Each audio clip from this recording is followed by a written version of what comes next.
Do you feel cold all the time or wondering why you're always cold when other people seem to feel at the right temperature? Of course, there are many possible reasons for this, but it may not just be in your head. I'm going to give you a few reasons. I'm Dr. Caudle, practicing family physician, on-air health expert, and video creator. First of all, let's start with the super easy ones I just want to get out of the way. Medications. Make sure you have talked to your doctor about the medications that you're on to see if they may affect the way that you feel in terms of your body temperature and just how you feel. I would also say, and this may seem obvious, but it's important to say, make sure you're wearing enough clothes for the environment, right? So you want to make sure that you're dressing warmly enough. But so long as those two ideas are out of the picture, there are a few other things that could make you feel cold when maybe other people don't. Let's first start with one that comes to the top of my mind as a family physician. That is something like anemia or low blood counts. Now, anemia can happen for a number of reasons. Sometimes iron deficiency is associated with anemia. Sometimes vitamin B12 deficiency is associated with anemia. There's other reasons too. But low blood counts can actually cause you to feel maybe cool or colder than you normally would or should, amongst other symptoms.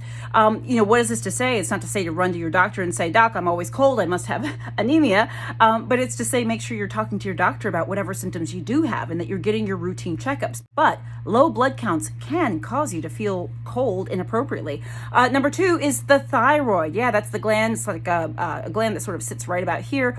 That, if your thyroid in particular is underactive, though I would say that thyroid disease in general can have a number of symptoms, whether it's over or underactive. You want to make sure that your thyroid is functioning properly. And once again, this goes back to getting your regular checkups from your doctor so they know what's going on.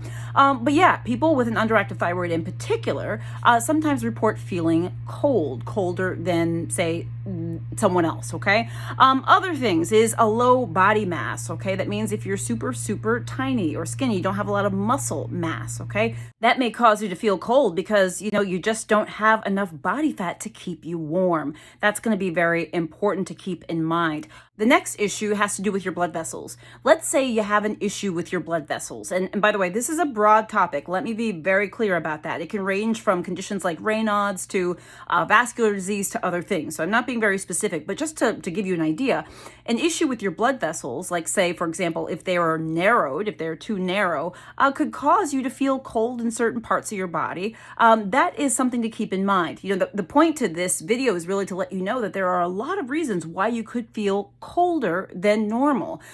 Keeping in mind some of the things I mentioned in the beginning, making sure that you've talked to your doctor about your medications, making sure that, honestly, that you're dressing warmly enough, and making sure that you're getting your general checkups, because this is really important when it comes to a symptom like feeling cold. What I've mentioned is just a start. Make sure that you're sort of keeping track of your symptoms. If you feel like you are too cold or more cold than you should be, make sure you talk to your doctor about it, because once again, it may not all be in your head. There could be actually an underlying medical issue that needs to be addressed. Guys, I'm Dr. Caudle. If you've not subscribed to my channel and clicked the little bell for updates, I invite you to do so. Guys, I'll see you soon.